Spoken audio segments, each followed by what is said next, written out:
So most awaiting festival మనకి Sankranti. So నేను సంక్రాంతికి అని చెప్పి వైజాగ్ వచ్చాను అనమాట. ఇంటికి వస్తున్నా.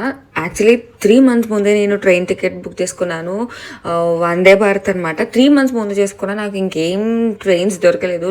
నాకు కావాల్సిన టైంకి అప్పటికి ఇంకా కాంప్రమైజ్ అవ్వి నేను వందే భారత్ చేసుకున్నా. నాకు అస్సలు నచ్చదు. నేను అంతసేపు కూర్చొని రావాలంటే అస్సలు నా వల్ల కాదనమాట. దట్ నేను పబ్లిక్ ప్లేసెస్లో చార్జ్ పెట్టను. సో నాకు ఇంకా బోర్ అవుతుంది. సో ఆన్ ది వేలో ఖమ్మం వస్తుంది కాబట్టి ఖమ్మంలో డాడీ నాకు టిఫిన్ అండ్ ఇలా తినడానికి అని తెచ్చారు. సో అప్పుడు స్కెచ్ పెన్స్ తెప్పించుకున్నాను అనమాట. నాకు మండాలా డ్రాయింగ్ అంటే నాకు బేసికల్లీ ఇంట్రెస్ట్ ముందు నుంచి. సో ఇంకేం చేసే ఆప్షన్ లేక నేను ఆ మూవింగ్ ట్రైన్లోనే చాలా చాలా చాలా కష్టపడి ఈ డ్రా చేసుకుంటూ కూర్చున్నాను అనమాట. మూవింగ్ ట్రైన్లో డ్రా చేయడం కంటే నాకు ఖాళీగా కూర్చోవడం పెద్ద టాస్క్ అనమాట. సో నేను ఇలా మంచిగా డ్రా చేస్తూ ట్రావెల్ చేశాను.